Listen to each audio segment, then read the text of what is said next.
keluarga Santoso akhir-akhir ini merasa sedih.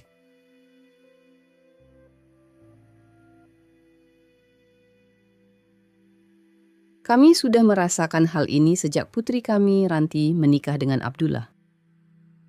Ya, mereka beda agama. Kami semua beragama Kristen, dan Ranti masuk Islam untuk menikah dengan Abdullah. Sekarang dia sering menganggap kami kotor, najis, tidak layak untuk dihormati, seperti kejadian kemarin.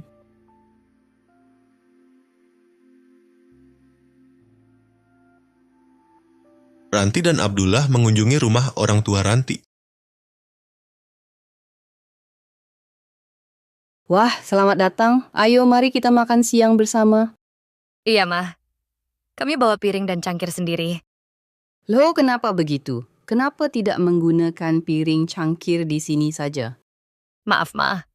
Tapi sekarang saya kan udah jadi muslimah, jadi nggak bisa pakai piring yang sama. Kalian kan suka makan babi, ngelus-ngelus anjing.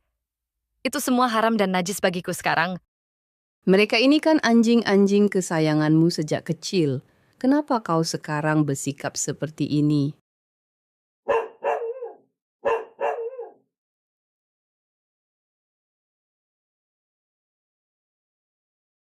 Hah? Apakah engkau anggap kami juga najis? Maaf Bu, tapi memang begitulah yang Allah katakan di Quran. Hah?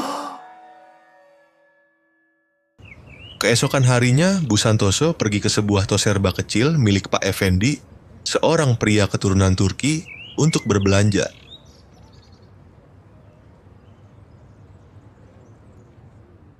Pak Effendi, saya ingin membeli piring dan gelas untuk putri saya Ranti dan keluarga muslimnya.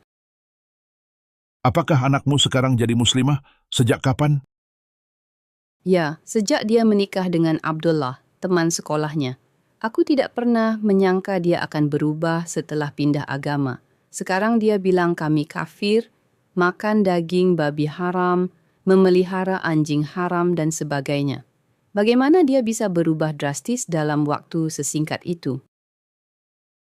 Nah, ibu mungkin perlu memahami hakikat Islam yang sebenarnya dan tujuan di balik ajaran Nabi Muhammad. Islam memang menyuruh umat muslim untuk memusuhi non-muslim. Hah? Benarkah demikian? Ya, saya tahu ini. Saya dari Turki. Kami termasuk suku pertama yang memeluk Islam setelah bangsa Arab. Begini, Bu. Meskipun memiliki nilai keagamaan, Islam dapat dengan mudah didefinisikan dan dipahami dengan satu kata yang tidak religius. Kesukuan, inilah kuncinya. Seluruh daya tarik ajakan Muhammad pada bangsa Arab pada masanya terletak pada kesesuaian Islam dengan adat istiadat suku mereka, khususnya dalam 3 hal: kesetiaan pada suku sendiri, permusuhan terhadap suku lain, dan penyerangan terhadap suku yang lain itu untuk memperkaya dan memperkuat suku sendiri. Bagi bangsa Arab abad ke-7 dan kemudian suku masyarakat dan penggembala lain seperti Turki dan Tatar atau Mongol yang juga menemukan daya tarik alami dalam Islam dan masuk Islam, suku adalah arti kemanusiaan bagi masyarakat modern. Menjadi bagian dari suku berarti diperlakukan secara manusiawi. Berada di luar suku berarti diperlakukan secara tidak manusiawi. Titik.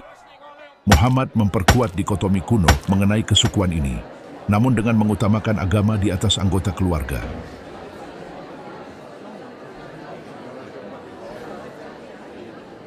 Oleh karena itu, dalam konstitusi Madinah yang ia umumkan kepada berbagai suku non-muslim pada tahun 622, ia menegaskan bahwa seorang mukmin tidak boleh membunuh orang mukmin demi orang kafir, dan dia juga tidak boleh membantu orang kafir melawan orang mukmin. Selain itu, seluruh umat Islam harus bersahabat satu sama lain, tapi tidak dengan orang luar.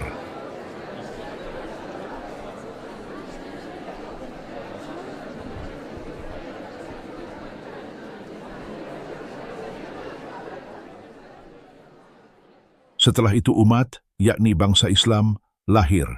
Ummah berasal dari kata yang berarti ibu.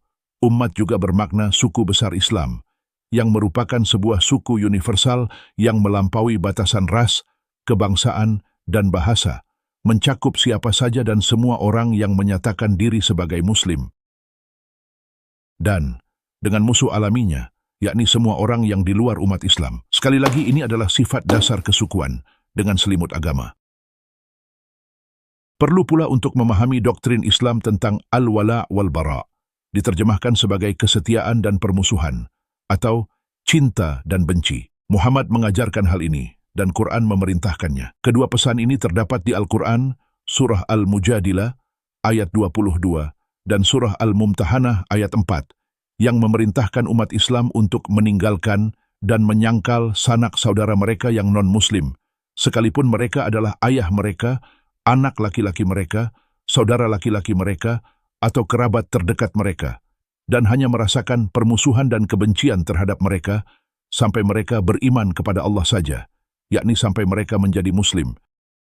Kedua ayat tersebut, Al-Mujadilah 22 dan Al-Mumtahanah 4, mengacu pada sejumlah sahabat Muhammad yang membantai kerabat non-Muslim mereka sendiri sebagai bentuk kesetiaan mereka kepada Allah dan umat Muslim.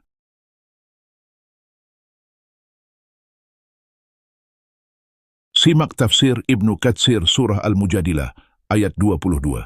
Ayat ini diturunkan pada saat perampokan Badar ketika Abu Ubaidah membunuh ayahnya sendiri.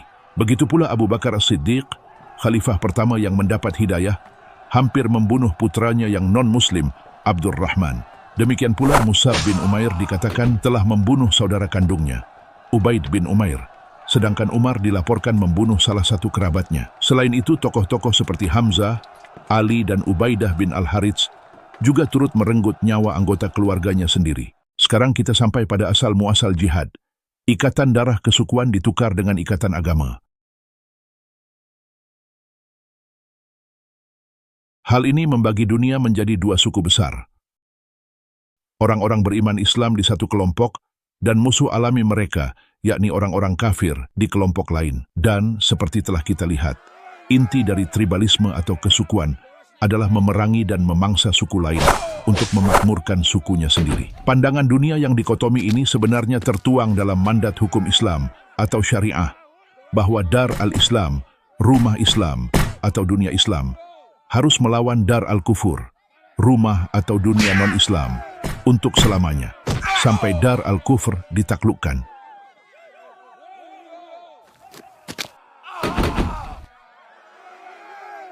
Misalnya, dalam ensiklopedia Islam, kita membaca keterangan tentang jihad sebagai penyebaran Islam dengan senjata adalah kewajiban agama bagi umat Islam secara umum.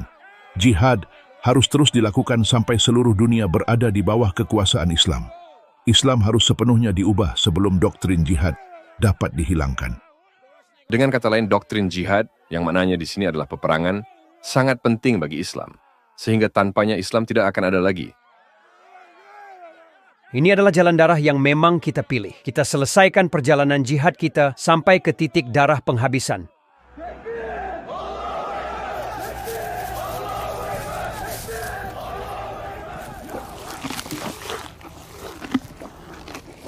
Ajaran Islam yang mengutamakan suku bangsa sendiri juga menarik hati masyarakat kesukuan lain yang bukan suku Arab, dan lalu mereka memeluk Islam. Perhatikan naskah tertua bangsa Turki, Kitab Dede Korkut.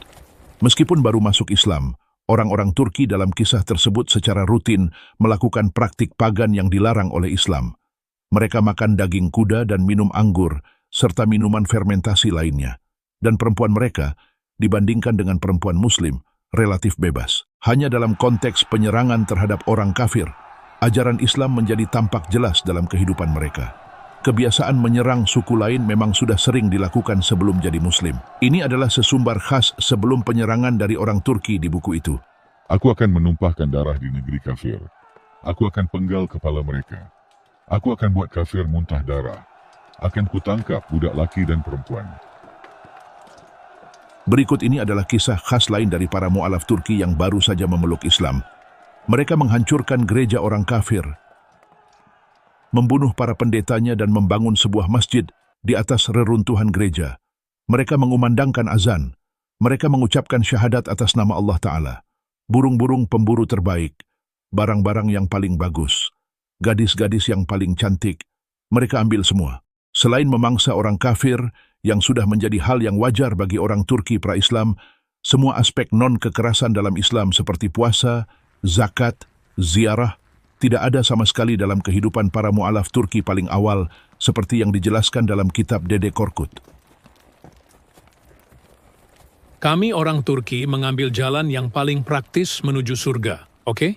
Kau bisa saja melakukan puasa, zakat, haji, dan apapun, tapi tetap masuk neraka. Tapi jika aku fokus pada jihad saja, maka aku dijamin masuk surga, saat hidup atau mati. Meski begitu, para muslim yang lebih senior, yakni muslim Arab dan Persia, memuji para mu'alaf baru Turki hanya karena itu Ya, tadi. mereka berperang di jalan Allah, mengobarkan jihad melawan orang-orang kafir. Jadi itu bagus, bukan? Berjihad saja dianggap perbuatan mulia, meskipun tidak melakukan kewajiban ibadah Islam lainnya. Seakan berkata, Gimana ya, setidaknya mereka melakukan ibadah yang berat. Jihad memerang kafir, jadi ya sudah maafkan saja. demikian pula halnya dengan orang-orang Mongol yang memeluk Islam. Seperti yang pernah diamati oleh seorang biarawan Dominikan, Ricoldo, wafat tahun 1320, yang hidup selama 10 tahun di dunia Muslim. Bangsa Tartar memeluk Islam karena Islam adalah agama yang mudah, sementara Kristen itu sulit. Bagi mereka yang suka merampok untuk cari nafkah, pilihlah Islam. Nabi Muhammad juga melakukan hal yang sama, dan itu diizinkan Allah. Tahu nggak? Kami itu memeluk Islam karena Islam menawarkan cara terbaik cari nafkah, yakni dengan menjarah dan merampoki kafir untuk menyenangkan Allah. Itu intinya. Dengan kata lain, ketika Islam melengkapi cara hidup kesukuan mereka yang sudah ada sebelumnya, termasuk dengan memberikan mereka izin untuk memangsa bangsa lain, Kristen justru menentangnya. Begitulah kontribusi Muhammad yang paling bertahan lama dalam sejarah dunia, yaitu bahwa dengan mengemas kembali adat istiadat suku Arab abad ke-7 melalui paradigma teologis, ia juga mengutamakan kesukuan secara sangat berlebihan, sehingga kesukuan tersebut bertahan melampaui konteks sejarahnya dan secara dramatis merembet ke era modern. Oleh karena itu, umat Muslim di Barat sangat sukar berasimilasi. Mereka malah menciptakan daerah syariah yang terlarang bagi orang-orang non-Muslim. Mereka juga melakukan berbagai serangan terorisme, juga berbagai kejahatan dan kebencian yang terus meningkat. Ketika banyak peradaban dunia telah mampu melepaskan diri dari, atau setidaknya meredam, kesukuan mereka, hal ini tidak bisa dilakukan semudah itu bagi Islam. Bagi umat Islam untuk melepaskan diri dari kesatuan umat, berarti mereka melepaskan diri dari hukum-hukum Allah. Itu tidak mungkin. Jika Allah menghendaki kita menjadi primitif untuk selamanya, maka ya biarin aja. Di sini sih Islamnya nggak sampai segitunya. Lehobu, Muslim kan terus saja berontak ingin mendirikan kekhalifahan di Indonesia dengan syariah Islam sejak zaman kemerdekaan tahun 1945 sampai sekarang. Wah, aku itu cuman mau belanja, tapi malah dikuliahin sifat dasar Islam. Tapi memang jika teladan moral utama Islam adalah sampai tega membunuhi anggota keluarga yang non-Muslim hanya demi menjarah hartanya, maka tidak heran mengapa anakku semakin lama semakin menjauhi kami. Pikir-pikir, apakah ada agama di dunia ini yang sesadis Islam? Aku sekarang merasa kehilangan anak bahkan juga kelak cucu.